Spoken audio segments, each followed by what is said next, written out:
Captain's Log Supplemental. My officers are conspiring against me, or they might be replicants. Or Borg with really convincing makeup? Listen, I don't know. I don't think I have much time left in charge of the ship. Dr. Carr said I was acting more paranoid than a Kelpian ever since we got back from Tychon's Rift. I feel like I haven't slept in days, but I know that if I do sleep, one of my haha officers will stick me to death with a bat'leth. Just need to find more of these stims I liberated from sickbay.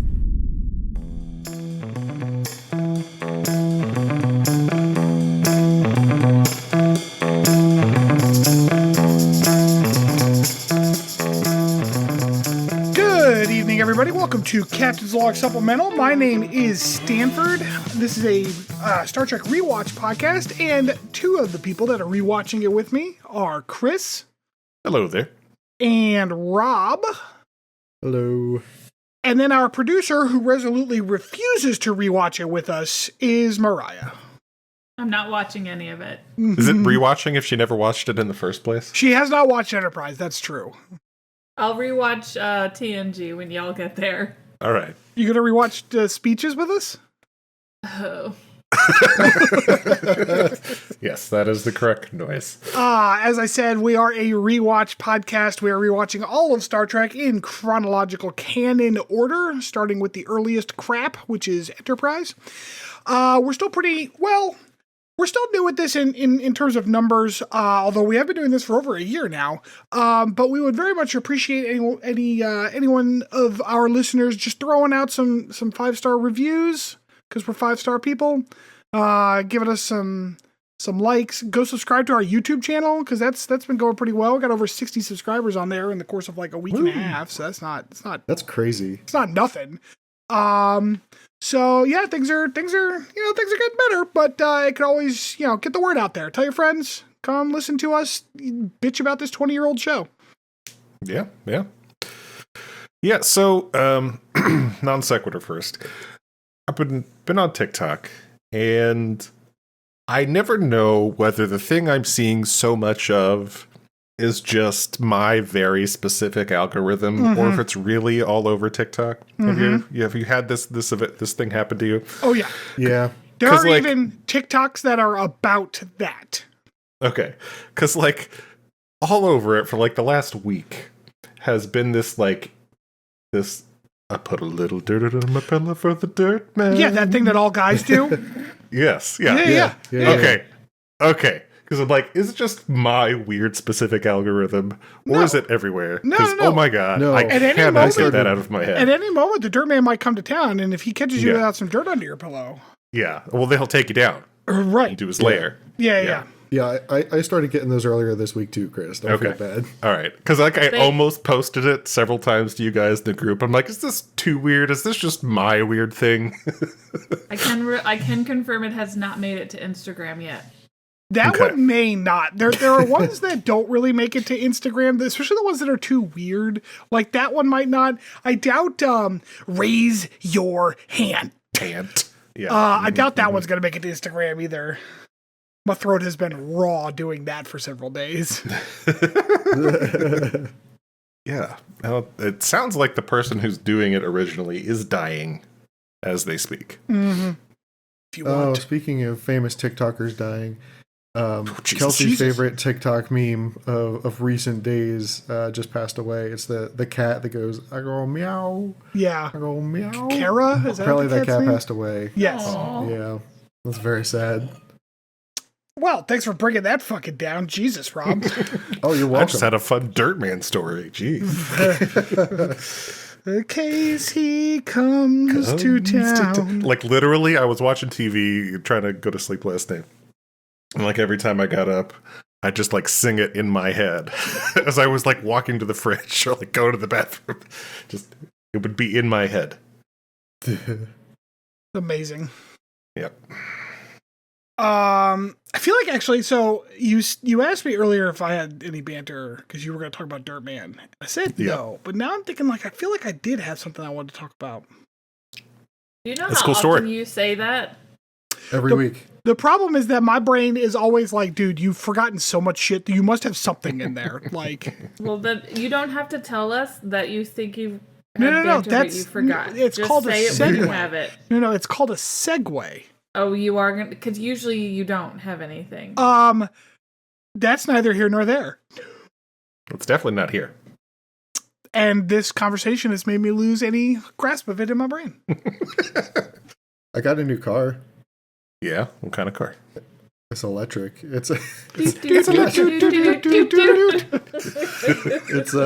Chevy Bolt EUV, which Stanford's very disgusted because it's an electronic utility vehicle, like SUV. I didn't say disgusted. It was just weird. It's a weird use of UV at the end there. You carried it in your voice. You used your that stupid voice, huh? Oh, fuck, that's what it was. So we're at dinner with my family, my in-laws on Monday, and my father-in-law's complaining about some bullshit on the internet. He's like, I wanted to get to such and such, but every time I went there was an ad. It was just some kind of click and bait site. And that's a different kind of site, Grandpa. And I'm like, click and bait. Oh, that's funny too. It's like a park and ride. Yeah, exactly. Pretty sure that's synonymous, frankly. Oh my god, I thought that's the joke you were making earlier when you told me this. No. The joke was that it's called funny. clickbait, not click and bait. The joke is that he's an ancient man. But like, so I'm in my head like, nah, click and bait. That's funny because it's supposed to be clickbait, but he's old. That's all right. I'm not gonna say anything. But I look over and Liam is sitting next to him and he's looking at me like, did you just hear this shit this old fucking motherfucker said? And I'm like, no, dude, don't say anything. He's like, all right, I got it. I just want to make sure that you heard that fucking nonsense that Grandpa just said. So Liam is apparently getting to that age where not only is he recognizing that old people don't know how to say shit right, but also like that like eye contact exchange that you do when you don't want that person to hear you making fun of them. Yeah. So that was a fun milestone I saw in my kid's development today or on Monday. That is a fun milestone. Yeah. Although now he's also taken to telling me what words I'm not allowed to use because I'm a millennial. Oh my god, What? he thinks that every single fucking slang word that's ever existed came from Gen Z. So Chris, I've recently started playing Halo with our nephew. Right? Oh god. And the one day he asked me if I knew what OP meant. Oh my god. Oh, Jesus Christ. Don't quote to me the ancient scriptures, boy. It's exactly what, because he's always like, you can't say yeet. That's what Gen Z came up with that. I'm like, no, they didn't. The hell they did. He's like, you can't say cringe. I'm like, oh my god, here we go. And then there was one he said, I'm like, dude, they came up with that in the 50s. What the fuck? Mm-hmm. Yeah. Good times. So, all right. Now, not all the mandatory small talk time is out of the way. Let's get to this episode. So, this week, just to change things up, I decided to go ahead and watch a Western instead of Star Trek. I saw this and I realized that you had the summary. I'm like, oh boy. Yeah. This is like as close to a holodeck episode as this show gets, and it's a holodeck episode. Well, I'm pretty sure almost every Star Trek series has like a Western, except like the old Trek anyway. Yeah. No, Well, they just had Chicago mobsters. It's funny you mentioned that because, like, old Trek and Western is part of what I'm going to talk about in the deep dive today. Okay. So, yes. So, when I saw the thumbnail, it was like Archer in a cowboy hat. I was like, ah, shit, here we go. So, I have not made it a secret that I am not generally a fan of holodeck episodes, and I classify holodeck episodes as like episodes where they're not really being themselves, they're just like playing other characters and fucking around and not actually doing any Star Trek-y stuff.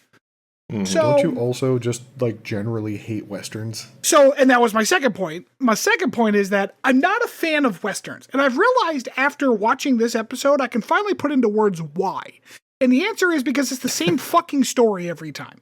Like, there's no... Oh, yeah. The tropes in a Western are so strong that they have to tell the same story every time. And I've already seen that story 1,000 times, so I'm good. Yeah, like classically, Westerns were like romance novels for dudes. Like, it's just the same story over and over again, told with different people. Right. Yeah. Outsider comes to town. Lawman can't quite get his shit together for whatever reason. Outsider makes it happen. Then he leaves. This is every Western. Hey, there you go. You forgot the mandatory Main Street shootout. And a shaving scene. Yeah, and somebody's got to cheat at cards. Nobody cheated at cards in this one. That's true. No. Very disappointing. No, yeah, there's some wiggle room. There's some noting that they can do inside the saloon and stuff. There's always got to be a saloon scene, but there's some variance as to what can be inside the saloon. Like a procedure. That's the thing. Westerns are too procedurally generated for my tastes. So, all right. So, cold open. My first note is, we're doing a Western, and there goes that mouth harp. Because, like, it can't just be a Western. It's got to be a Western, like, through and through. So we get Western-y music. Apparently, this planet that they're on, spoiler, it's not actually Earth. It's like another planet. And the atmosphere is such that everything looks like a Western. So it's like a sepia atmosphere. Yeah, it's like Hollywood is making a movie about Mexico. Yeah. So everything's just kind of yellow. Yeah. Yeah. But we open with a good old-fashioned Western lynching, although instead of a black person or a Native American or a Mexican, it is an alien. Skag. There are no people of color in this episode. I don't know if either of you noticed that. I don't think even Travis not on the showed up. planet. One of the Marines was black. Oh, yes. Okay, I forgot about that one Marine. Yeah. But yeah, like even Travis wasn't in this episode. Nope. No, so basically, like a classic Western, everyone here is white, probably Italian. However, I will say, to this episode's credit, this was the most appropriate transition to the credits song that this show could probably manage. Most appropriate? You mean dead guys, their feet hanging there to jangly intro? Yeah, but it's like a jangly Western themey intro. Like it worked out perfectly. No. Yeah. It was so awful. No, I'm on board for this. This is a great interpretation. So, I expected, because I hadn't remembered this episode, probably because I blocked it out from some sort of trauma defense. I expected that the next, like, we would open the actual episode up with them on the Enterprise going, look what we found, some weird Western town, but we do not. Nope. We are right back in town. Which, honestly, probably a fine choice. It was fine, yes. So, I'll save my overall thoughts for the end. I wanted to give the preface that I'm not a big fan of Westerns and I don't like holodeck episodes, so that you can have context while I'm actually summarizing. I have thoughts about how the episode was constructed and stuff, but I'll save that for throughout and at the end. So we are back with basically the dead guy. He's been pulled out of the tree and a school marm is buying him a coffin. This is where we find out that they are called Skags, the aliens. Did you know she was a school marm? Did she have school marm on her shirt? What? You're spoiling the episode, God. Oh, okay. She was the only one wearing... Okay, sorry. I've seen Westerns, and she was a woman who wasn't a prostitute. Therefore, that's school fair. marm. That's fair, yeah. I have to ask, did either of you two recognize her? No.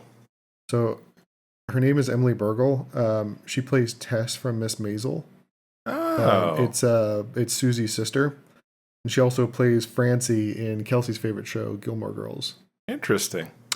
Like, I saw her, I was like, is that? Like, I couldn't really tell. It's totally her, yeah. 2 shows I have not seen. She must have been young in this then. She didn't look much over, like, the mid-20s. She still had, like, a round face. Like, this was being filmed around the same time as Gilmore Girls, and she played a high schooler, so... Yeah. Yeah, but also in the 2000s, some 40-year-olds were playing high schoolers, so it's really rough to tell based on that metric. Also true. I mean, you saw the first Spider-Man. Yeah. Archer is here kind of watching this all happen. He is incognito inside his Western getup, which is basically a duster and a cowboy hat. I'm annoyed because there isn't anyone who doesn't look fucking cool in a duster. Dusters, like, Rob, do you remember when I used to wear a duster? Yeah. Man, it was such I a also cool jacket. remember when you used to wear a jacket that doubled as a sleeping bag. So I didn't wear that, the Bundeswehr. I didn't wear that all the time. I just used it as a sleeping bag sometimes. yeah. Then there was that one time you covered yourself from the rain with nothing but trash bags. Yeah, I made a poncho out of trash bags. You're acting like this is somehow not a normal thing. I thought you were going to mention the Hawaiian shirts. Oh, college. No, that's fashion right there. So yeah, Archer is a pretty standard Western outfit. Duster, cowboy hat, boots, pistol.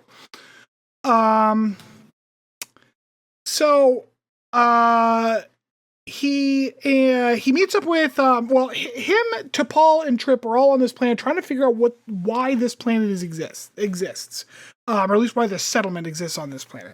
T'Pol tells them that they, through her surreptitious scans, they are in fact humans. These are not like aliens; they are humans. The Skag was an alien, but the other people are humans. And Archer's like, "What the fuck is that all about?" And they're like, "Well." So they find out that there is an encampment of aliens nearby. So Trip and T'Pol are going to go check that out while Archer stays in town to see what he can learn. Because the first thing we're going to do is split up. Yeah. My favorite part of this little discussion is when he tells them, keep a low profile. Like, he's immediately going to mess that up himself. Yeah. Minor note here. Apparently, this episode was also the first episode of Star Trek that was ever broadcast with a rating of TV-14 for violence. Huh. Was it the lynching, do you think? That. I assume so. You know what? Well, it could have been that, but I think that towards the end, when Archer gets shot in the shoulder... Oh, yeah, we do have... He's got a little bit of a wound going on. He's got a pretty good it really wound. I noticed out that, like a chunk of his shoulder. Yeah. I noticed that, has too. Something to do with it, too. Which is actually, and you know what? Yeah, that might be it because like usually Star Trek just does the phaser like stun wipeout thing where like there's no wounds or anything. Mm-hmm. So yeah. Trip and T'Pol, in order to get out to the Skag camp, need to find a horse. So they go to the stable and they're like, "Hey, we need a horse." And the guy's like, "What happened to your horse?" He's like, "Well, our horses," and then T'Pol's like, "They died of heat exhaustion while we were coming into town. Can we just buy a new one so it can also die of heat exhaustion, please?" Luckily, That's though, what horses are for. This is the Old West. So he's like, "Fuck yeah." He offers the horse for $20. Trip's like, "I ain't got cash, but here's a harmonica, and I just need it for renting." So, good old harmonica for horse renting exchange, just like in the Old West. Gun for collateral. And then he gave him his Colt for collateral. This is the point where I was looking at T'Pol's outfit and Trip's outfit, which are both very like Old Western, like appropriate. And I realized that the quartermaster probably had like a field day with this. I've decided the quartermaster is got like bisexual theater kid energy. like clearly is like having a fucking day of it when he has to make outfits. Sure.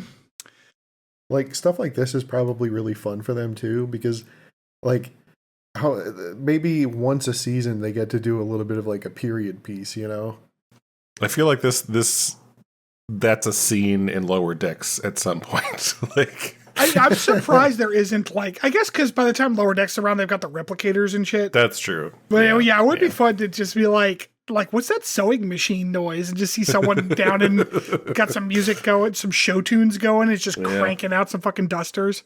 Yep. So after their little exchange, they've secured this horse for a few hours. And T'Pol very appropriately asks, like, "Do you know how to like ride this thing?" And Trip's like, "How hard could it be?" That's not how horse riding works. Like, this is funny. I enjoyed this.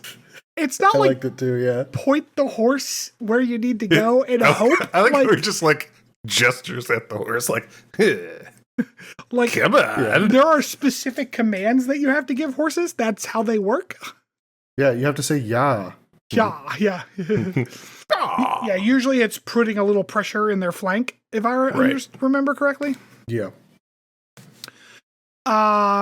Okay, so here's where my note is like, so like my general issue with Westerns is that it's the same story over and over and over again. This is no different, and it's really not. They go, Archer, while Trip and T'Pol are heading off to the alien camp, Archer goes to the saloon. The bartender's like, what can I get you? And Archer's like, whatever's free, because they have no money.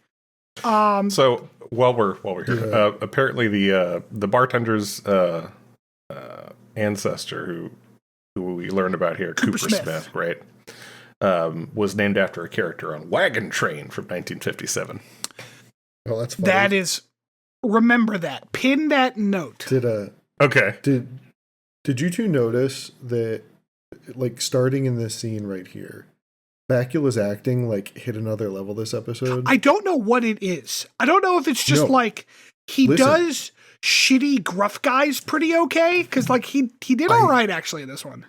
I know what it is. Bakula is in a different time, pretending to be someone he's not. It's totally Quantum Leap. He's Quantum Leap. He's Quantum Leap this episode. It's like, man, if only Sam could see me now. Oh boy. Well, he did like a couple seasons ago. Part of it too, I think, is that like I think part of Bakula's issue is that he's not a very good body actor, and when you're wearing a blue jumpsuit and that's it, like you have to be a good body actor to convince someone of emotions and stuff. But when you're mostly covered in duster and cowboy hat, like you can hide a lot of that shit. Yeah, you just tip your hat. Right, exactly. And like, it doesn't matter who does it. Sweeping your duster around your pistol is cool. Like, it doesn't, there's no, like, that's just automatically awesome. So yeah, he goes to the bar. He's like, give me whatever's free. The bartender's like, coffee's always free, which is, yeah, that's nice. I wonder where they're getting the coffee, and I have other questions as well that are logistical. We'll get to that. I feel like those all fall under the moments. Don't ask too many questions category. We'll get there. Yeah. We'll get there in a few minutes. So one of the things that we learn is that there are only 6,000 humans in these like scattered settlements around this area, and there's about 1,000 skags. Skagaran. Yes, Skagarans. Every time they said skags in this, it made me think of Borderlands. I thought at first I heard scab, and I'm like, oh, are these pro-union guys? They're hanging this scab. Yeah. So we'll get to a logistical question I have in a little bit. So the bad guy, which is of course the crooked deputy, because like it's a Western. He's the one who hung the skag yesterday. He comes in with his like buddies, because they always have like a little like boy toy gang that they tool around with, because Westerns. Their posse. Yeah. It's not really a posse. It's not. So the problem is that in Western lingo, posse is a loaded term. It actually means something very specific. Sure. These are just his bros. Right. So they come in and they start fucking with like the skag like help that is there. This like kid, this Gagarin kid who works at the bar. The bartender's like, I'm gonna go get the sheriff, and he like wanders out. The shitty deputy's like, here, drink this, and the kid obviously doesn't want to drink, and he's like, well, your friend drank a whole bunch, and before he killed that guy. And then the kid's like, he didn't drink, and the guy's like, say that again, motherfucker. And then he hands him a gun and he's like, shoot me then. And the kid doesn't want to shoot him. And then he's like, well, then I'll shoot you. And then the only time I've ever been like, that was a pretty good line, was Archer goes, hey, can I get some more coffee before you shoot him? He says to the skag kid. It was so good. That was good. Yeah, I very much enjoyed that. And this, of course, diffuses the situation long enough for the sheriff and the bartender to come back. And this is the moment where I kind of took a look around the set dressing, because here we have a very classically dressed, like Old West saloon. I didn't hear any piano, but like, it's too early in the day for him. He comes in later in the evening. Yeah, maybe it's either coffee or piano. You can't have both. But like, we got bottles of liquor, we've got all this stuff. And I started asking the question, where is all of this coming from? because we're going to find out that these humans have been here for 300 years, and the why of it is kind of relevant in a little bit. But, like, there's only 6,000 of them. Who's manufacturing everything? Because these are tiny little towns. Well, all we know for certain is it's not from the south, because the only thing that land's good for is Bluehorn. Bluehorn, That's true. Right. Whatever those are. Fun fact about the Wild West. It was not self-sufficient, at least not in the sense that, like, we think of the Wild West. Those towns with those, like, boardwalk, forget the name of them, but like those saloon, like looking old Westy town buildings and stuff with like all the glass windows and all the metal fixtures and shit. Like, they are not self-sufficient towns. They relied on incoming like trade and like a lot of imported goods. Those towns are good at making cows or sometimes growing stuff or mining gold. That was pretty much it. That's why a lot of them came up around like either train routes or like carriageways. Stagecoach ways. Yep. So what would happen is there were these long stagecoach lines before the train started coming out that like basically just hauled freight in for these towns. You know, you'd send out an order over the telegraph after the Pony Express fell apart. Did you know the Pony Express was only 18 months? Yeah. It did not last long. It felt like, because of how much we talk about it in our history class and stuff, like it feels like it's this institution that lasted decades. It lasted 18 months. Well, and like culturally, like we used this to seems see very, very much like the Confederacy. Yeah. People talking about it. It lasted so short a time. So these towns don't have glass blowers. Like, they don't have... I mean, they would have a smith, obviously, because there's horses that need shoed and stuff. So they've definitely got, like, people who can make, some basic metal goods. They got carpenters and shit. But they don't have multiple kinds of stills to make different kinds of liquor. They don't have people who can make bottles. They don't have people who can, fun fact, manufacture guns. The Colt pistol was manufactured in New Jersey and Connecticut. So... off of that, I'm like, where'd all these guns come from? Yeah. They brought them with. And the only reason that I'm bringing this up, because, I mean, I know there's a level of pedanticism where it's like, just enjoy it, Stanford. But, like, Star Trek, in this episode in particular, tries to set up these, like, fun what-ifs, but they're not, like, they could have done it better, but they didn't. And so it just ends up kind of falling flat, you know? I don't think it falls flat, but I get what you're saying. Like, I think there's definitely a suspension of disbelief required for these types of episodes. But yeah, I think the real cardinal sin is that, and like we'll learn this in a few moments here in the summary. But like we find out that these people were originally from Earth and abducted, right? Mm-hmm. I'm really upset that no future Star Trek shows have ever gone back and revisited this.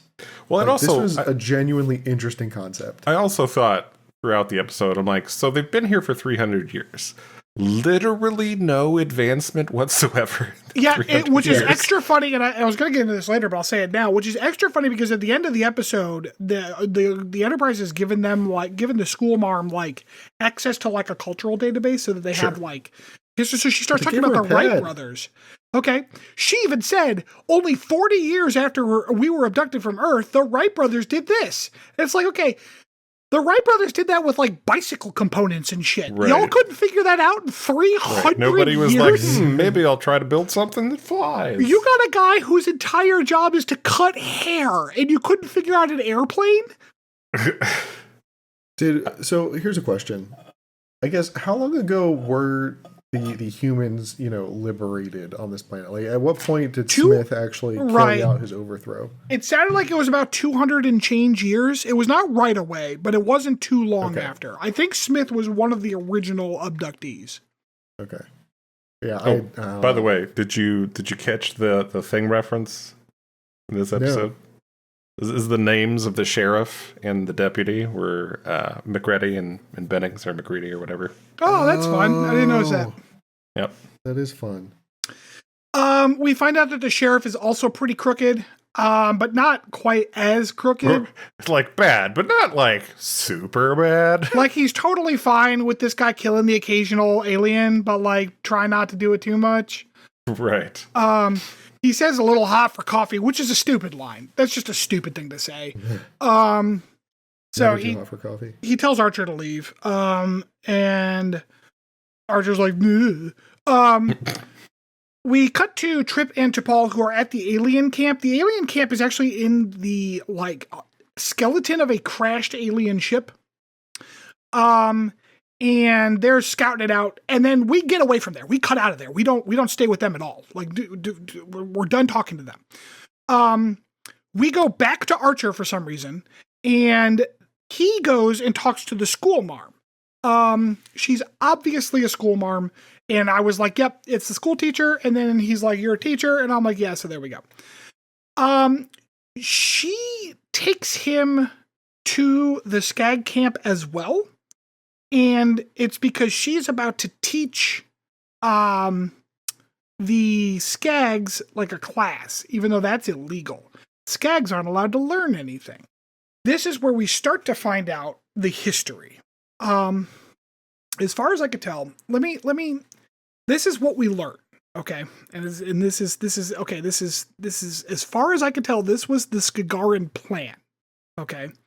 The Skagarans wanted to build a colony on a planet, but as we all know, building colonies takes a lot of labor. So rather than just paying some people to do that, we are going to travel light years to a primitive planet, scoop up a bunch of humans and their horses, and bring them back to work our colony for us. And then that totally seems logical and efficient. And once we drop the ship with the prisoners off, and I guess whatever Skagaran are in charge of that colony, we get out of there. Like, we never come back to this planet ever again. Because, like, these people never got any reinforcements. It was just them. Well, that's why they needed the slaves, because the rest of their population died on their home planet. So no other Skagarans out there. Oh, it would be so fucking funny if they ended up at a Skagaran planet later in the season. That would be funny. See, like, this is what I mean. They need follow-up. I don't disagree, but it's just so, I don't know. They obviously wanted to do a Western episode. Their justification for it is not great. They could have done better with a little bit more focus on that part of the writing, but they were clearly too busy making cool dusters. All right, so I'm going to play devil's advocate here, because there is a real world example of basically this exact same situation happening. Say you're a super rich country that basically you think that your people are better than other types of people, okay? Sure. So you decide, I'm going to pay to have people from another country shipped here and then work them as slaves to build soccer stadiums to host a soccer tournament in one of the most impractical. I was thinking your example would have been world. farther back, but no, this happened several years ago. Yeah, it's the UAE. Yeah. Like, I don't know, man. I could see it happening. So I'm going to push back in one way. Okay. There's a difference between we want to build a soccer stadium, so we have to trick people into coming in and then taking away their passports, and we have to travel hundreds of light years via warp travel in order to get some people who can, I guess, put some nails into wood. I'm not even sure what labor they were supposed to be doing. Look, tomato, I think it's accurate. It's fine. Thank you, Chris. If this was an allegory for slavery, which I think it may have been trying to be at some points, it was not well done, because a lot of the time was non-committal like, in that regard, I would say. Because a lot of the lines out of Archer was like, it happened 200 years ago. You need to get over it. It's like, oh. Well, it seemed like they wanted to do a Western. Mm-hmm. And so they're like, but we're Star Trek, so we got to have to put some type of, moral quandary into this. So we'll just insert this. It would have been better. Here's the thing. If you wanted to do it a Western allegory, and this is where I'm talking about, like, they could have just spent an extra 5 minutes thinking about this, because this storyline is dumb. But if you wanted to do it well, you just say, dumb. sure, these aliens abducted an entire town and their horses. That's the cause of one ghost town in the Midwest. You know, a stupid explanation for ghost towns, but, like, it's fun. Like, there's a fun little connection there. Because old Western ghost towns are a real thing. So these aliens abducted, like, all of these towns and took them to this planet where they dropped them off and, like, kept them supplied. So that answers all your manufacturing questions. But it was like, I don't know, some kind of study or something. And so there were actually natives on the planet that were not of that race. They were, like, natives to the planet itself. And that would be your, alien like, Voltec. Native American, like, Western shit. But then, like, the aliens who were overseeing, the alien Voltec people who were overseeing it, like, they're now gone for whatever reason. Like, their study's over, they left. So now the towns are having a shortage of these manufactured goods, and it's becoming a problem. Like, that's a better central tension. All right, so I don't know. That ask. seems like a lot of extra scenes that aren't involving Western shootouts. I don't know, man. No, she could have just told him in jail. How did you feel about Westworld, Stanford? I watched the first episode and never watched another episode. Okay. Because you didn't like it, or just because it was a Western. did? Like, whatever. Oh, okay, yeah. Like, I understand it got cyberpunky or whatever later, but, like, it's. I not only don't I like Westerns, I also don't like rich people. So, like, that show was on thin ice to begin with. Okay, so because the writers are not really great at this, Trip and T'Pol also show up when Archer shows up at this camp. So, like, we actually didn't need them to split up at all because we all ended up in the same place anyway. So the 5 seconds that we were with T'Pol and Trip earlier was we wouldn't useless. have got that fun Trip trying to ride a horse scene if we didn't split them up. Totally It would have been better if Archer showed up and Trip and T'Pol just then also got there because it took them so long because Trip didn't know how to ride a horse. See, that would have been a good moment. Man, Enterprise should have hired me. Yeah. Or they go riding through the camp, Trip falls off comically, like, in front of everybody. And then T'Pol comes back in perfect control of the horse. Yeah, she knows how to ride a horse. That would be amazing. If T'Pol's like, I know how to ride a horse, and Trip's like, oh, damn. I don't know why Trip wasn't front man. He's the only one with a vaguely okay accent for this. Okay, so it turns out that Archer and Bethany is the name of the schoolmarm, they were followed to the camp by Douche Canoe and his boys. Bennings. Yeah, Douche Bennings and the Bennings bros. They are like, well, we're deputies and you're under arrest because you're not allowed to be schooling these skags. And then Archer's like, I didn't school them. And he's like, bleh, bleh. And so Archer punches one of the boys. And then he goes up to punch Douche Canoe. And, like, whipped. No, I don't. Wait, did he have a pistol? I don't think he had his pistol out, did he? Yeah, he got pistol whipped. Oh, that's what yeah. happened. It looked like he just kind of cat scratched him across the forehead. No, he pistol whipped. Which was really ridiculous. right on the Although, forehead. now that I know it was a pistol whip, that makes more sense.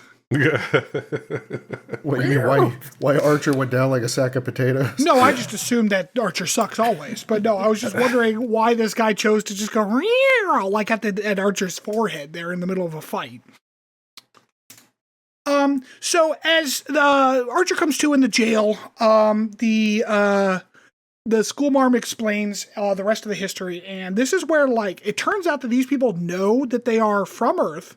They know that they were kidnapped and brought across, like, stars. Like, they know that they were brought in on a spaceship. And that's where I was like, you know all of this shit, but you didn't, like, technologically advance in 300 years? Right.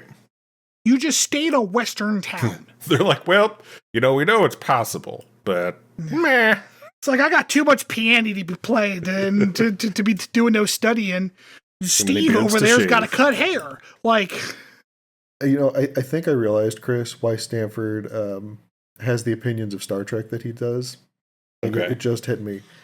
Stanford, you do not have a suspension of disbelief. It's non-existent. Okay, so let me tell you about that fucking phrase. All right. Suspension of disbelief means I know it's not real, therefore I can still enjoy it. It does not allow things to not have internal consistency. Okay? I need things to be internally consistent. I understand that Thor has magic and can call lightning down to zap Thanos. Whatever. But as soon as you start telling me about how Scott Lang is shrinking his body down by taking away space between atoms, then how the fuck is he still heavy enough to punch anyone? Like, that's not how it works. So you have to be internally consistent. That's why I like Brandon Sanderson, because he's got such internally consistent rules. I don't know. It just sounds like you're not fun to me. I'm lots of fun. I don't know what you're talking about. I'm fun, goddammit. I have parties.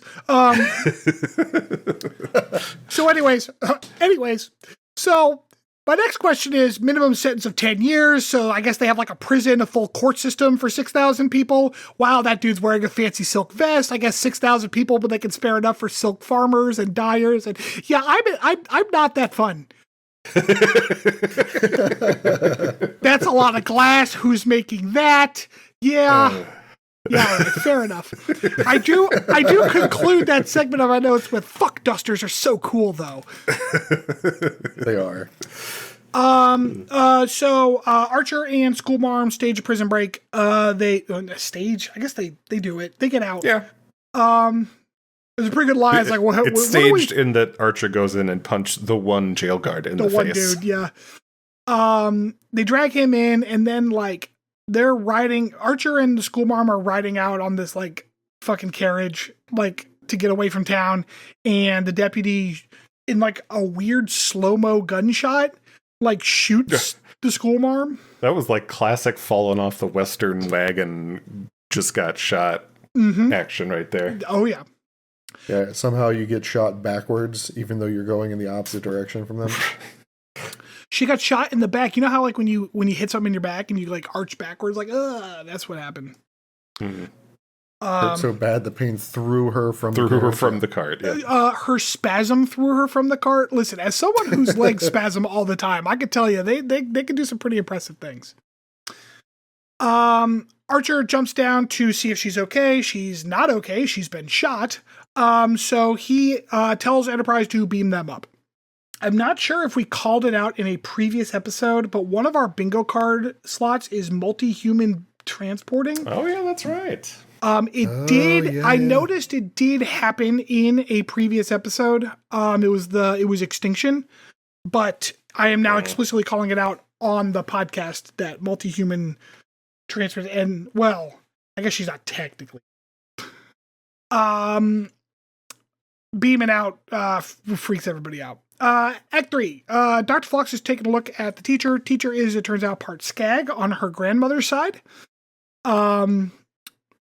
Which is like, oh, so the humans and Skags are doing the dirty. Okay, whatever. The sheriff's like berating the crooked deputy because the sheriff's basically like, I need to stop being crooked. And the deputy's like, well, I still want to be crooked. Meh. And I'm gonna resign. And the sheriff's like, well, you're not gonna be crooked under my badge. And he's like, well, I ain't working for you no more. And he throws the badge at him. It's standard Western scene. Hoshi gives us a little history lesson. And then I don't know who said it. I think it was Archer, because I think it may have been Hoshi was like, no, they kidnapped these people. And Archer goes, they kidnapped the wrong people. And I'm like, yeah, USA. Like, because obviously, the labor force that they've taken from Earth did not decide to be cooperative and overthrew their alien Skag overlords. And in setting up a society, the man Cooper Smith, who I guess led the rebellion, in setting up the society, he basically set all these laws about who can, that the Skags are basically not allowed to participate in society. It is not explained why the Skags didn't just like leave then. Cause it's not like, cause they found their ship. The ship was there anyways, right? It crashed. But like, the ship is not useful. It's just a fucking hole, like a hull. Like, why didn't they just make a settlement somewhere? Yeah, Is that what why you're did they saying? just go somewhere else? Oh, you know what? Actually, this was answered. It's because they're too lazy to do any work for themselves, so Oh no. they had to kidnap some humans. Yeah.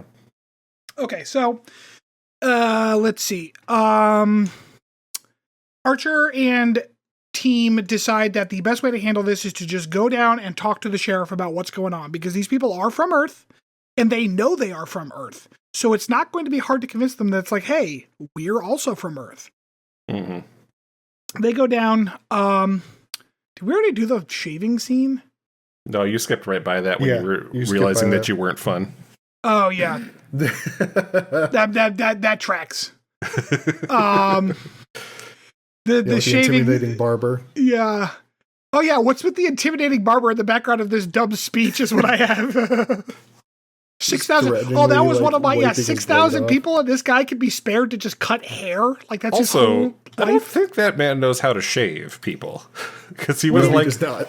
he was like moving the blade like in the wrong direction in like several wrong directions. Like, what is he doing? Chris, have you ever been shaved on this alien planet? I know how human hair grows. Shut up. Listen. Who can't suspend their disbelief now?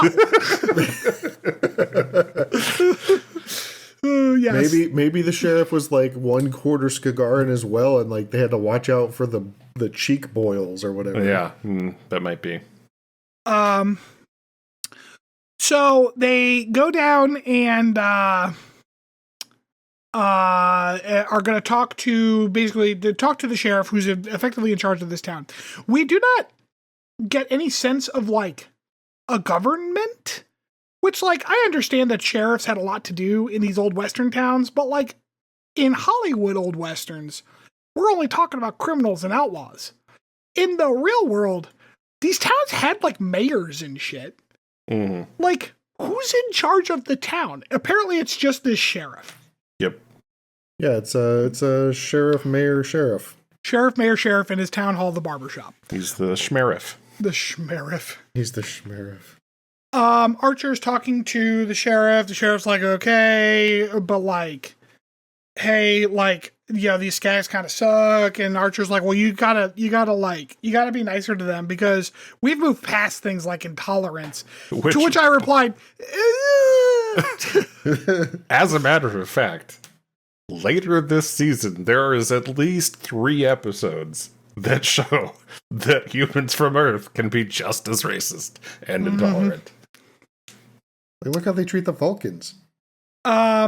The crew compliment that came down was Archer, Reed, T'Pol, and 2 Mako people. Wait, was T'Pol there? Yeah, T'Pol was there too, right?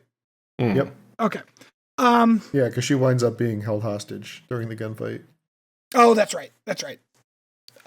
So they have shown back up in their like space clothes instead of their Western clothes. Although I wouldn't have hated if Archer just wore the duster from now on, like over his jumpsuit.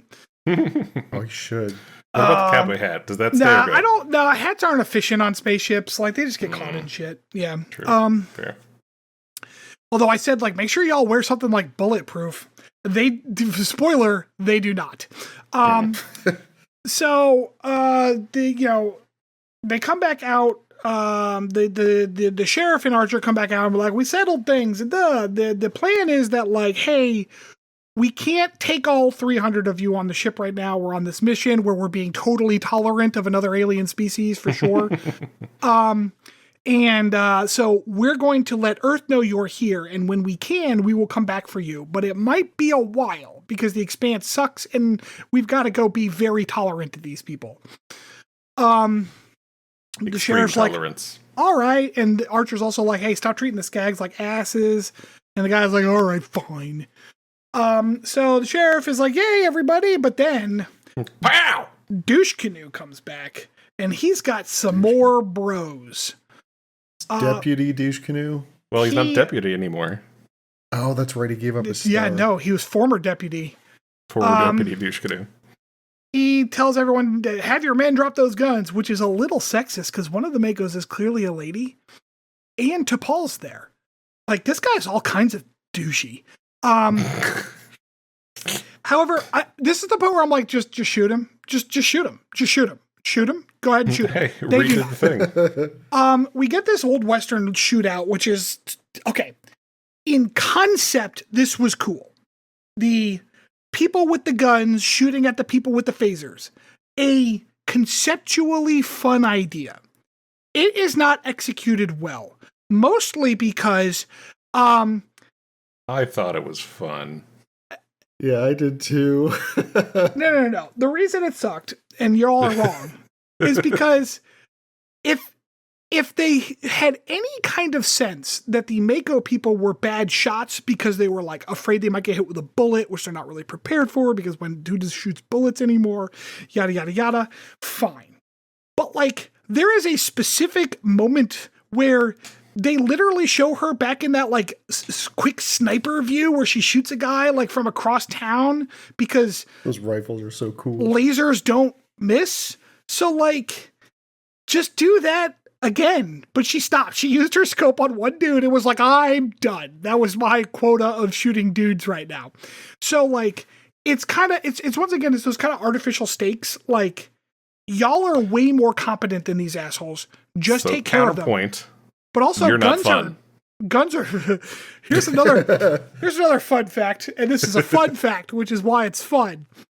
Guns are not accurate. They are wickedly inaccurate. Most shootouts in the Wild West involved so many bullets missing. Most shootouts in the modern day involve bullets missing. So, like, there's no way those guys were threats to these fucking people. You can't shoot a Colt pistol from 300 yards away or wherever that dude was on that house. And to be fair, the only one who did get shot was Archer, and it was like close to point blank range. He ran up and like fucking. Excuse me, T'Pol also got shot. Yeah. So at some point, one of the douche canoe bros. Reed, because Reed shoots her. Sneaks up and's got T'Pol and has a gun to her head. He's got T'Pol around like in the classic hostage stance, and Reed's like, and he just shoots T'Pol. And then the guy is so surprised that then Reed shoots him. And I couldn't tell from Reed's face if that was intentional or not. It was definitely intentional. But it was fun either way. Again, it was fun. It was very fun. It was fun. It was fun. You're no fun. This scene was fun. Because Enterprise cannot be satisfied with just an okay shootout scene, we have to get into some fisticuffs with Archer.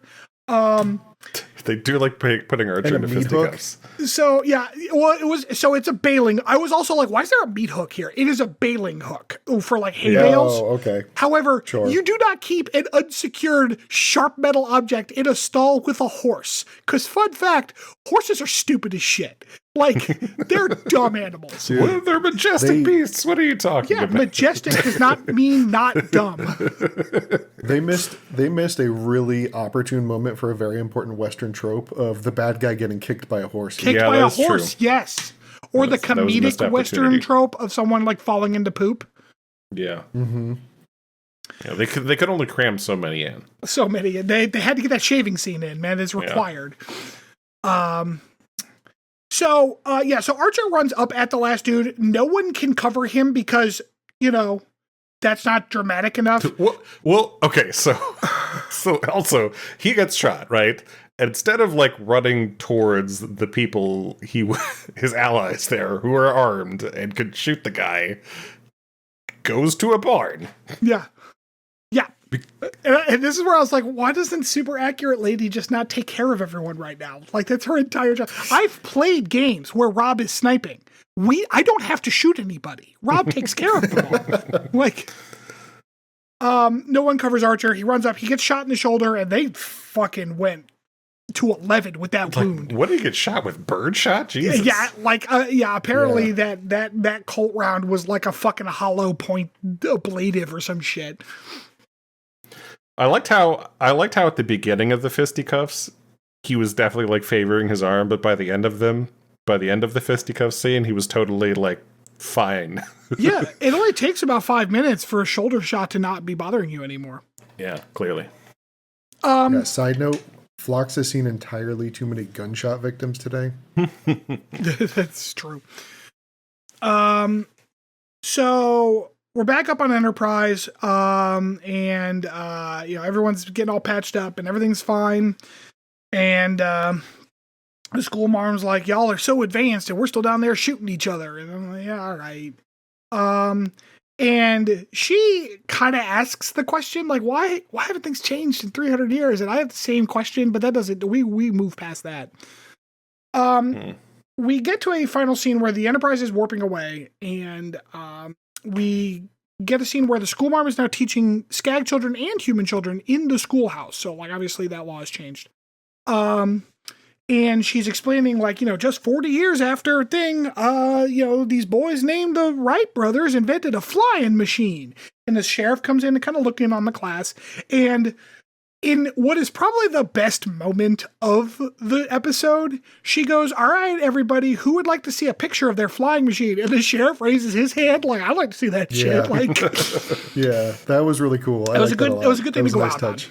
on. So that wraps the episode. The very fun episode. Here's what I'll say. Okay, no, you know what? Let's do it this way. On a scale from 1 to 5, where 0 is threshold, what are y'all's ratings? We'll start with Rob. I should write these down. I gave this one a 4. Okay. Because it was very fun. I thought that, like, it's really funny, like, talking through this again. I was originally going to give it a 3. And after talking through it, I realized that it was a very fun episode. Like, yes, it's a filler episode. No, the central tension of the plot that's currently going on with the whole Expanse thing, it didn't really have any advancement.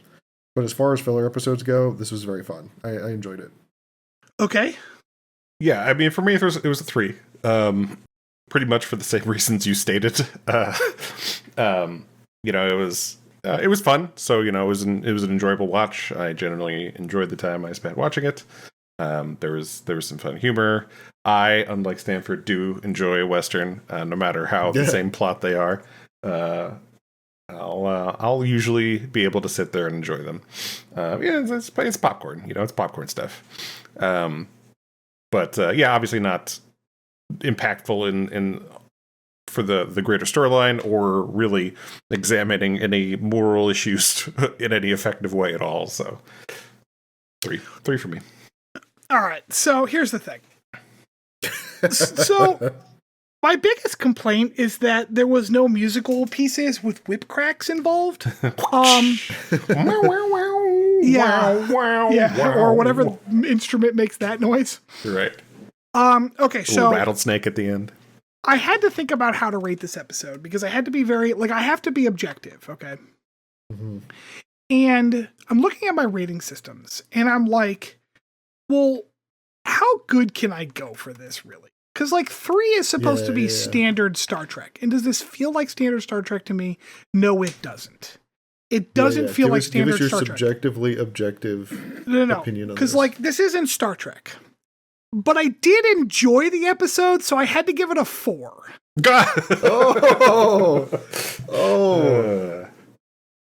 So here's the thing. I'm not opposed to the occasional filler episode. I understand why they happen, and I understand in a 26 episode season or whatever, you gotta have them. Especially in a weekly reset kind of show generally.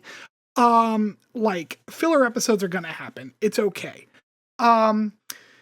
As much as I'm not generally a fan of Westerns, I think that this one took the tropes and packaged them in a almost sightseeing kind of way that kind of worked for being a filler Star Trek episode. They're not trying to make a Western story. They're trying to make the Star Trek bros go through Western town Western story. In that way, it weirdly worked.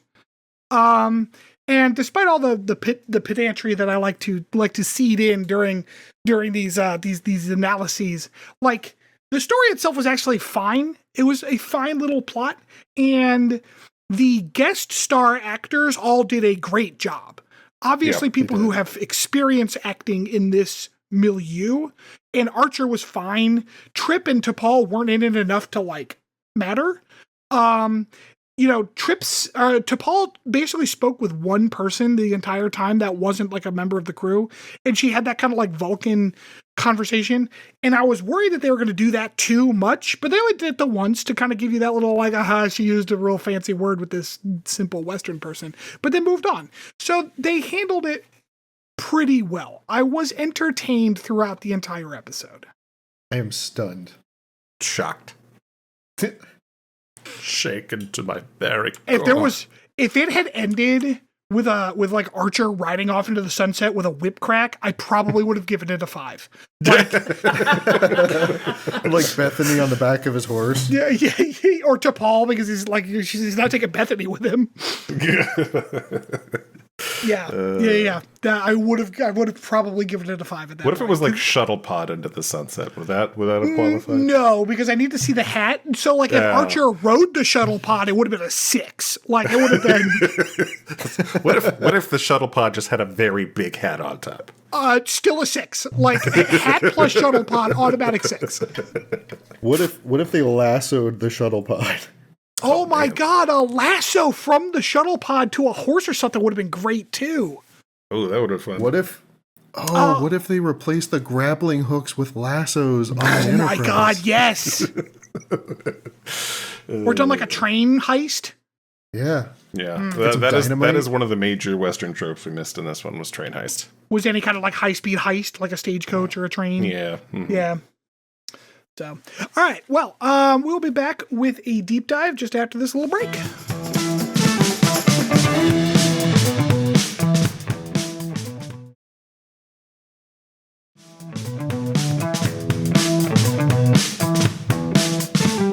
Welcome back. So, for this deep dive, I want to talk about the concept of a sci-fi Western, because this is actually an entire subgenre of science fiction. This episode does not count. So no, it's just Firefly. It's just, well, sure, okay. So Star Wars? Yeah, Jesus Christ, we're gonna get there. So generally when we talk about a Western sci-fi, what we're talking about is a sci-fi story that is science fiction with ships and lasers and stuff, but has a lot of the themes and motifs of classic Western fiction. So it's not. So this episode just takes people who are from science fiction and puts them in a Western. That's not quite how it works. So interestingly, science fiction and Westerns actually have a very similar origin story. Both of them were seen as like kind of pulpy, consumable fiction back when books were still pretty expensive.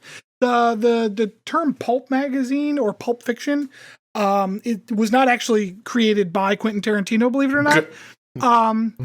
It is because pulp was wood pulp was a cheap material to make shitty paper out of.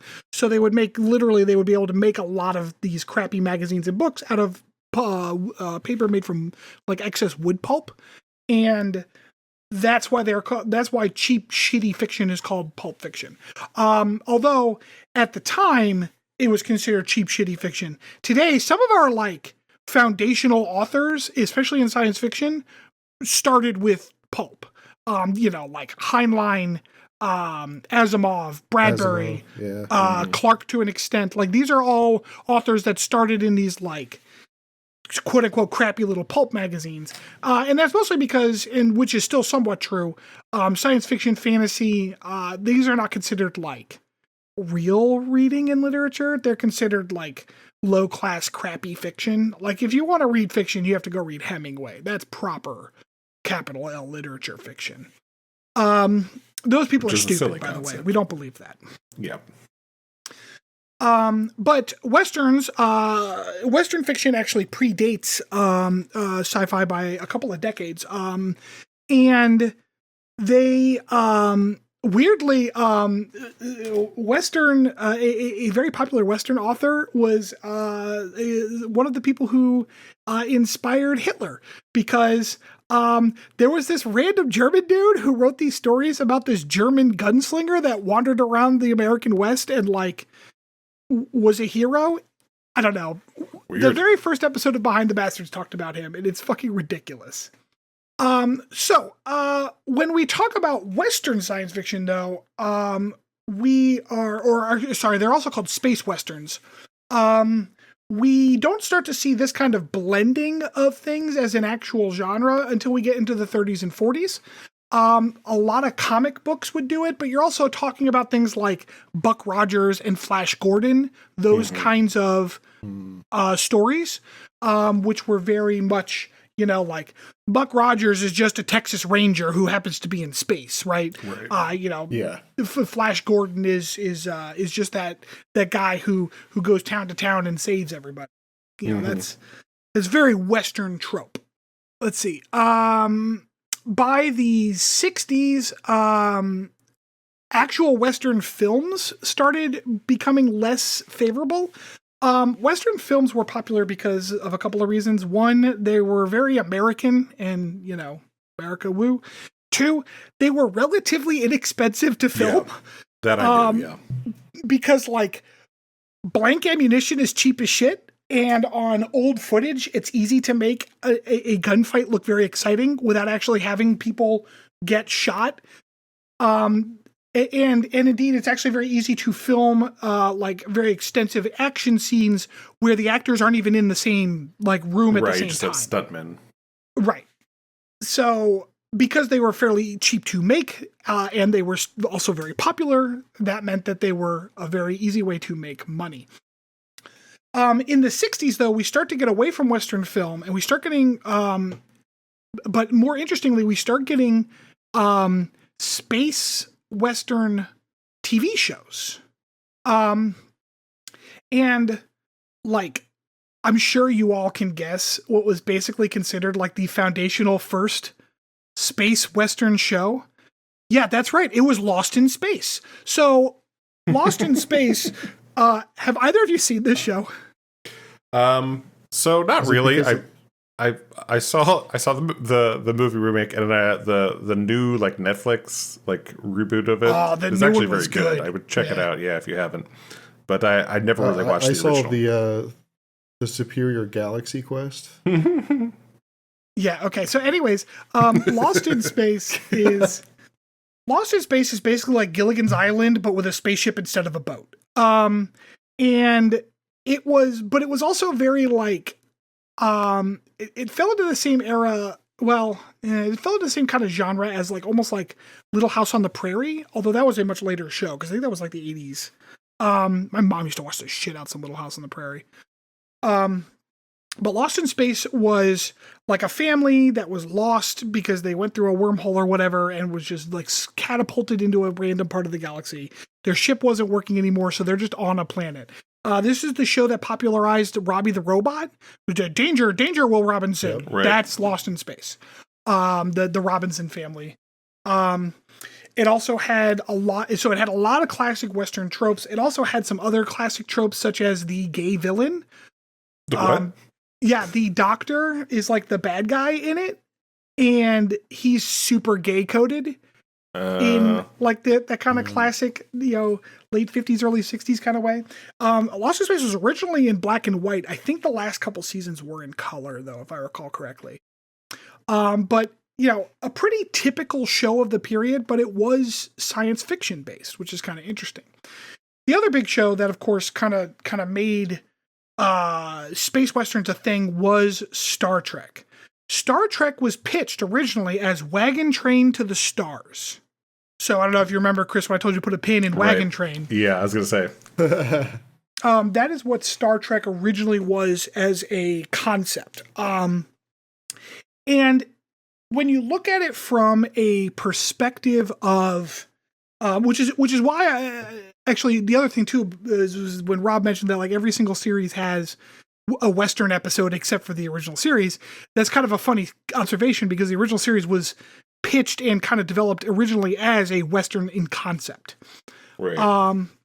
But it definitely took a step back from that dusty old Western kind of mood and more towards the tropes of the traveling people trying to do good on a frontier of space. Not so much gunfights and whip cracks and shit. not a lot of horse riding. Hmm. But Star Trek basically proved that like, oh, this could do it, right? And so actually, so what ended up happening was in the 70s and 80s, and this is what one guy who directed a movie called Outland. I don't know if either of you have seen that. Sean Connery. Nope. Okay. Outland is basically High Noon, but in space. Have you seen High Noon? Okay. Yeah. Sure. Okay. It literally is. That's what it was. That was what it was written to be. It was High Noon, but in space. Sean Connery's in a space station. He's the lawman on a space station, et cetera, et cetera. But Peter Hyams, the director of Outland, kind of illustrates the point that like by the 70s and 80s, studios weren't buying Westerns anymore because no one was really watching them. So they were, but because of Star Wars, science fiction caught this weird resurgence. So basically, Peter Hyams is pointing out that like, if you want to make a Western, you just put a laser in it. And you could get a studio to buy it. Sure.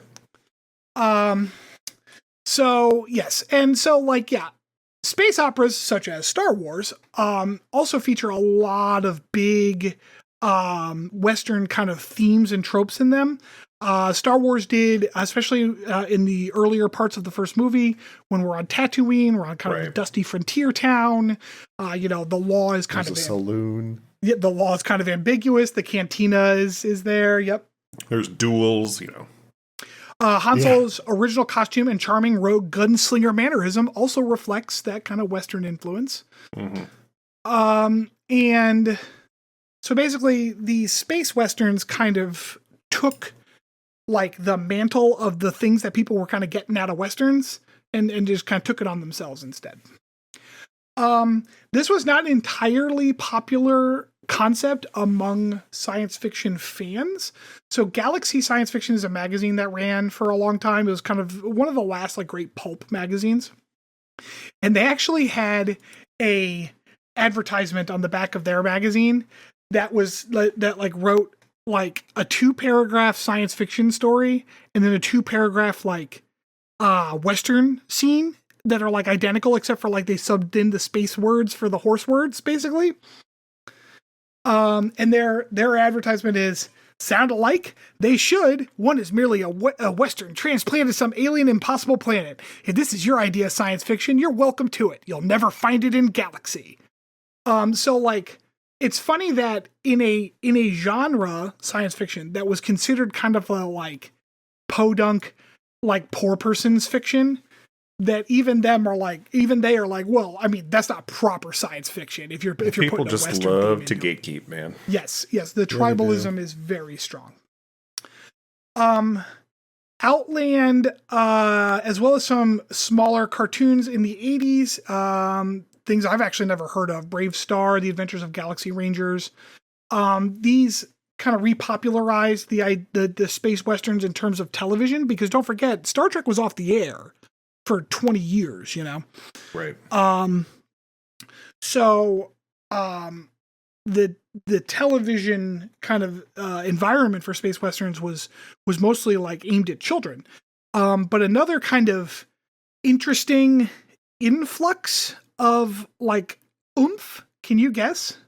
Anime? It is anime, yes. Trigun, Outlaw Star, Cowboy Bebop, all these mid-90s animes that were coming over. I was just like listing through those in my head. That's funny. Yep, which were super Western themed, but were also science fiction. And Japanese media is often very playful with tropes and themes. So from a Japanese perspective, this seems very obvious that we would take like 2 genres of things and mix them together and create a thing that's cool. But to American audiences, this is like, oh, these aren't just for kids anymore. Like, we can watch this. Star Trek The Next Generation was out at this point, as was like DS9, but a lot of the Western theming had kind of fallen off. Yeah. The last like true space Western TV show that adults had was like Battlestar Galactica back in like the late 60s. Right. But then after this kind of mid-90s resurgence, we have basically Firefly to thank for rebooting the idea of like television space westerns. because this is the thing that basically directly leads to things like The Mandalorian and in some ways kind of Westworld becoming a popular series and things like that. Right. I have a question for you, Stanford. It's Sure. very important. Is Rebel Moon a space western?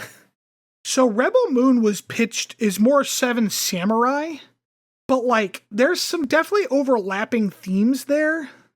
So I wouldn't say it couldn't be. Because basically like Seven Samurai is a Western but with Japanese themes, right? Sure. So yeah, I guess. That was a lot less fun than I thought it was going to be. Rebel Moon's such a shit movie right now. too. He's being very serious. Well, I'm on my roll here. Another interesting area where we find space westerns kind of coming to their own is actually in video games. Borderlands is mentioned, which does have very strong Western themes. Oh, yeah. But actually one that you may not really have thought of too much, StarCraft was a space western. Oh, yeah. Totally. Oh, Yeah. definitely. Yeah. Jim Raynor was the sheriff. Like, that's Yep. how it worked. And, you know, I played the shit out of StarCraft back in the so This is Jimmy. these so the subgenre of space western has kind of like an interesting almost like roller coaster of reception, and now it is so popular that it's pretty much overdone. And this is where I'm going to start taking my own opinions. I'm good. I don't need any more space westerns in my life. There have been fucking plenty of them. So like stop please. Stop. Like let's move on. I really like them. I know you hate me for it, but I want more. Rob, I do could not always hate use more. you for it. I hate your opinion of them.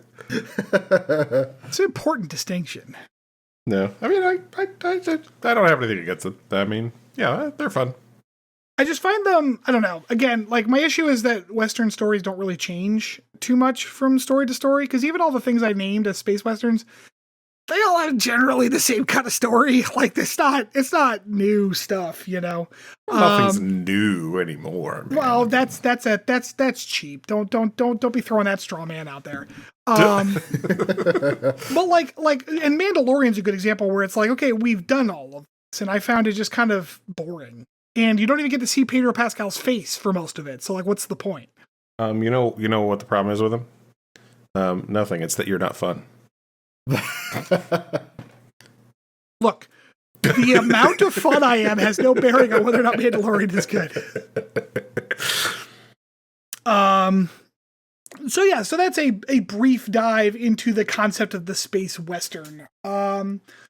I read as a kid, because my dad gave them to me, this series of books called Lucky Star, where he was like, it was literally like a space ranger. That was a fun set of books. I'm sure they're super problematic if I read them again.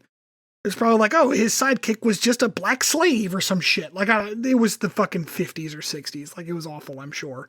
But they were fun. He would go to the different planets and solve problems. That makes it sound more math blastery than I mean. Like it was like a fun romp. Have either of you watched any of the original Battlestar Galactica show? No. Yeah. Oh man, that show was super westerny. I'm surprised you didn't, Chris, because it was on before Stark at SG1 on Sci-Fi. Hell Like, yeah, after it we got home was. from school. Really? It was on right after Quantum Yeah. Leap. I Yep. remember I watched a bunch of Quantum Leap. You know what? Actually, now that you mention it, I remember I started to watch it one time and found it totally uninteresting, so never watched it. What? I Excellent. can't figure out why you would say that. Yeah, it was too old for me at the time. Oh man, they had some good jackets though. So I don't know, what's y'all's favorite space western thing? Favorite? Oh god, it's got to be a toss-up for me between Trigun and Cowboy Bebop. Like I grew up during that like period of Adult Swim. Like the when it Cowboy got real Bebop is the big. thing that immediately came to mind. Yeah, I think it might be Cowboy Bebop. As much as I love Vash the Stampede, I think Spike's gonna win out. I didn't realize you were a couple of weeaboos. I didn't know. You did seen know Discord? that, actually, because we talk about anime all the time. Yeah, we did. I actually didn't care for Cowboy Bebop, but it was an animation style thing. It just didn't really grab me. Trigun I can watched see a little that. bit. I get it. There's some type of anime like that I just like I'll look at images from it and I just won't watch it no matter how many people tell me it's good because I'm like Right. I can't look at it. Right. Oh god, speaking of, so like have you seen there's a new Trigun that's out that's apparently very good. I haven't But watched it the yet. but yeah, I animation saw style that. is like the animation style is like semi 3D. Mm-hmm. It's weird. Oh, is that like CGI anime stuff? Yeah. Yeah. That Yeah, it, more like, often turned than me not off. annoys me because it's so like out of place and weird in the rest of the anime. It's like, stop it. Yeah. I can say like I don't know if I've ever watched any, so I don't know that I don't like it, but I can definitely understand that it's gonna be like a taste that you either have or you do not, you know. Yeah. Yeah. Outland is one of those movies that's so fucking ridiculous, it's almost charming. Mm-hmm. Because Sean Connery being like a space sheriff is stupid. He doesn't have to hit any women in this one, so I guess that's better for him. Is it though? I feel like he probably enjoyed it. No, I know he would have enjoyed it. Sorry, I meant better as in like for us. Sure. But like Outland is one of those movies that like would be on the list of things I would make you two watch with me for like a Patreon kind of dealio. Oh man. So, all right. Well, that is the end of my deep dive. We will be right back with a potpourri.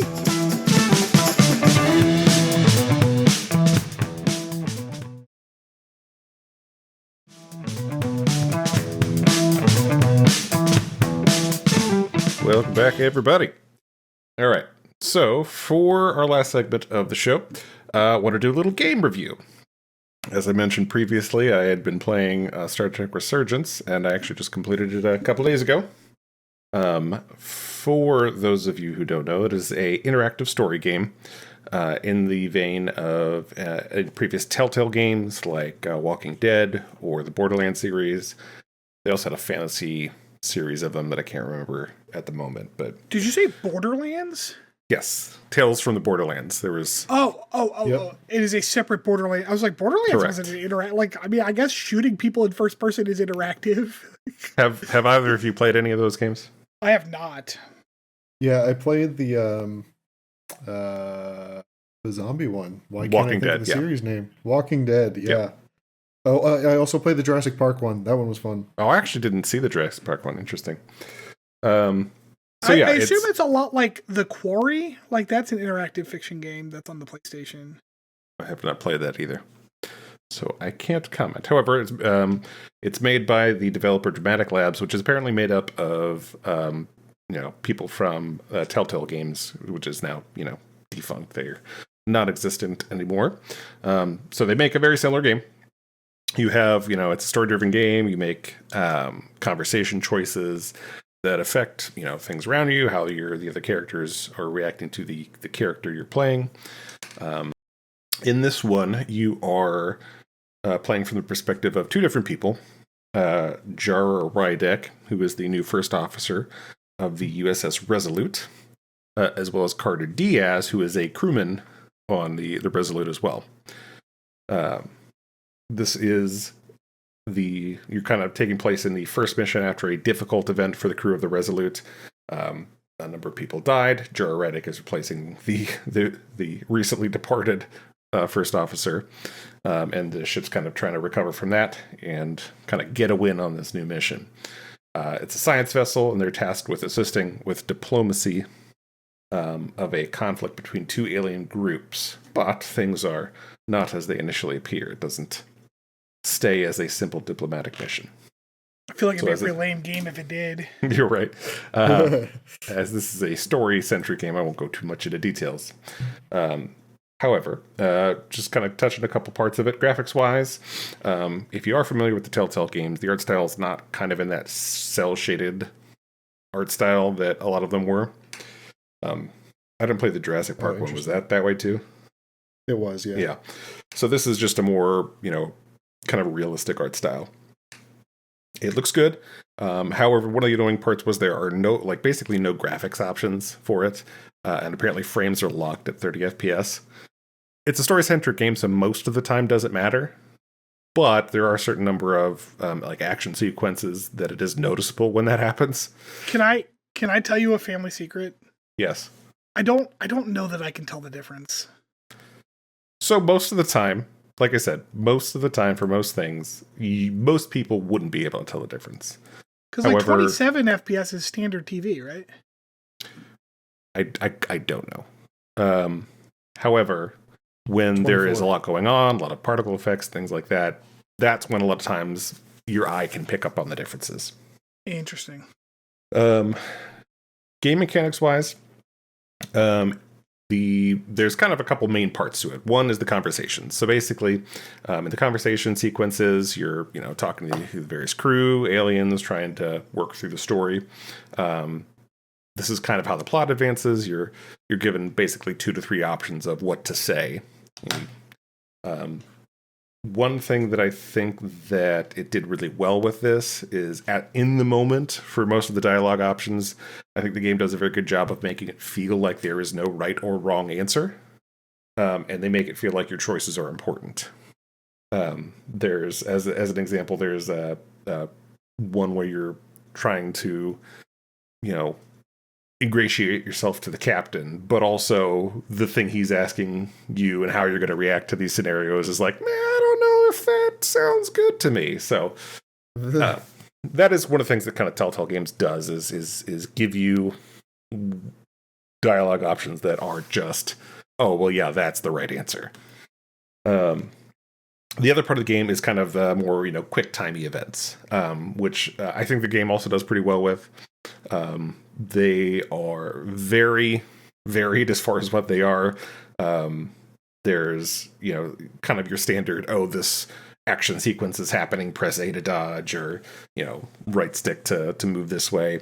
But you're also doing things like, making repairs to a shuttle, or, there's phaser fights, there's stealth sequences, which are more kind of play more arcadey. You're also taking tricorder readings of certain things to find, the correct way to go or the thing that's causing the problem. There is a couple things that I think they did well. Like I mentioned before, it does a good job of making your choices feel important. The interactive sequences are mostly fun and work pretty well. The story was good, and I think definitely captures the spirit of Star Trek. You feel like you're in a Star Trek episode, or maybe a Star Trek movie, since it's longer. I think, what was my playtime on this? My playtime was 10, 12 hours. So good amount of play from it. Oh, okay. Yeah. And the characters, I think, were mostly well developed and believable with a sufficient amount of depth. There was a couple things that I'd like to point out that I didn't enjoy as much about it after the fact, and this is kind of, I think, an inherent problem with this type of game. But a lot of times the choices you make while in the moment feel important, maybe after the fact don't feel super impactful. As an example, in one scene, there's a sequence where you're supposed to be choosing, which side of this conflict that I mentioned earlier, which side you're going to support. Where at the time, it's like, oh man, this feels important. I don't know the right one to pick. Afterwards, it doesn't really feel like anything actually comes of that, outside of like a couple dialogue references later on. But as I said, I think that's partially just kind of an inherent problem with that type of game, because it has to move the story forward in a certain way so you can get to the end. Yeah. And then mechanics wise, I mentioned there's like these tricorder sequences where you're supposed to like scan things, and they just weren't super intuitive and often just came off as awkward and just a thing to get through as opposed to something fun I was doing. So in the tradition of the podcast, I'd like to rate this kind of on a 1 to 5, where 0 is threshold, I guess. No. You gotta say 0 is the worst of whatever the Star Trek games are. Oh man. Okay. What's 0. the Stellaris one? No. 0 is the mobile lower decks game, apparently. The mobile lower decks game. Yes. So I'd rate this a 4. It was very enjoyable. I got a good amount of playtime out of it. I felt like I was playing a Star Trek, game. I was definitely getting a Star Trek experience. So I would definitely recommend if you're a Star Trek fan, and I would think if you're listening to this podcast, you are. It'd be worth picking up. It is. I just started playing it because it's just now on the Steam. It came out about a year ago on other platforms, but it just came out on Steam just a little bit ago. So Yeah, so, and those, like, quick-timey events, those are the ones that, like, keep me away from games like this, because, like, I was telling you, I played, and I kind of glanced at the store page here, so I think it is very similar. I played a game called The Quarry with, which has, like, it's got, like, 8 main characters, which worked out for my D&D group because we needed a couple weeks off or whatever, and there are 8 of us. So, like, everyone took a character, and it was a lot of fun. Oh, this is like that horror one. Yeah, I know what this is. Yeah. And it's a fun game. When you're doing like the talking or like choosing which direction to go or whatever. But as soon as it came to like, all right, you have 3 seconds to aim this gun and fire. Like I was, and it's not like I'm not good at it because of my hands, you know, like I don't just say I rocked that shit. I don't do well in that scenario because my hands don't work. Sure. So, In that game. I rocked that shit in that game. I think that is one thing it's not all like QuickTime. There are like kind of more arcadey sections. Like there's a number of sections where you're like taking cover and having like a phaser fight. Sure. Or you're like I said, there's certain parts where you're trying to like sneak by guards that are pathing around. So I think that is one of the parts that I enjoy because I have played a number of these types of games before, and all of the QuickTime events a lot of times are just like pretty straightforward. Hit the button or like maybe mash this button or something like that. So I did enjoy the variety of kind of more interactive sections that this had. Now, my other question then, related to the QuickTime adventures, because the one thing that Corey did actually well is that if you fail a QuickTime like a thing, the story moves on. And like there are story consequences to failing those events. It never is like the end of the game. Does this do that too, or does it just make you keep doing it until you get it right? So I never failed a QuickTime. All right. Ooh, fancy pants, Rich McGee over here. Oh, that's not true. Actually, there was one I did fail near the end of the game, and it did continue. Now, it was a very hard one, like harder than any of the other ones, so I don't know if there was an actual way to complete it correctly, but it did continue after I'd failed the QuickTime part, so. Okay. Because, like, I would be very annoyed with a game like that if, like, I had to just keep repeating something, that I just had to keep banging my head against something before it would let me move on, because that's not, to me, that's not an interactive fiction at that point. That's just like here's a a Candy Crush level you need to figure out before you're allowed to see the rest of the story. I think it's probably a mix. I think there's probably some where like, oh, if you fail to hit the thing, you die and you have to replay it. But also, I think there's also, just from my recollection of, I think there's some, like if you didn't do it correctly, it would like continue maybe with more negative impact or whatever. And I think that Star Trek, as an IP and as a universe could do very well in that medium. Yeah, I agree. I think it does suit Star Trek very well. Yes, and I think that like in a lot of ways it suits it better than a lot of other kinds of games that try to be Star Trek. Because Star Trek has very much always been an ensemble kind of deal, and it's difficult to make a single player experience feel like an ensemble without it being kind of contrived. Right. But like doing it this way seems like a good way to tell that kind of story. Yeah. Yeah, I agree. Like I said, I think it does fit very well for that type. Like Star Trek fits very well in this type of genre of game. And Star Trek, when it is good, is very story driven. And obviously that is kind of the focus of these games. So it kind of reminds me of those games that like your brother used to play. Like when I would go over and visit, I'd see Eric playing like some point and click Star Trek adventure on his computer. Yeah. Those are kind of are along the same lines, but also kind of their own deal. Because I feel like a lot of times get like very like almost puzzly. Like you got to find the thing or click the things in the right order. Yeah, you gotta feed the dog the sandwich so it doesn't eat your galactic fleet later. Yeah, and there were like a couple light puzzly things here. Like there's one point where you're supposed to like guide the transporter pattern through this effect that's dispersing things or interfering, and you gotta move things on the little panel to make it work right. So there are aspects of that as well, but yeah, definitely more just actiony and story focused. Interesting. Yeah, because like, and whenever there's like a Star Trek 4X, like the Stellaris game, or even like Birth of the Federation, which I enjoyed before, or also with like the RTSs and stuff, it's like they're fun, but it's very much like this is just a Star Trek skin to an RTS game. Yeah. It doesn't really feel like Star Trek. Yeah, it just feels like I know, get to see the Star Trek ships, which is great. Right. I love Like- it. Like it's in not Star Star Trek, Trek, nobody yeah. was ever just amassing, Galaxy class ships or anything like that. Right. And when they were, those were the least exciting episodes. Like those were boring. Well, that wraps up my review. Anybody got any final thoughts for the episode? No, I think this is a long one. Yes. You guys should really try Starfleet Academy. I think you'd like it. And Stanford Starfleet Academy 2 lets you pilot Klingon stuff. I saw Starfleet Academy. It looks like something I would fucking hate. So I disagree. All right. Well, as Stanford mentioned at the top of the podcast, please rate, review, subscribe, check out our YouTube channel. We're posting the podcast there as well as some more fun shorts. So check it out, and we will catch you next time. We love you all. Bye-bye.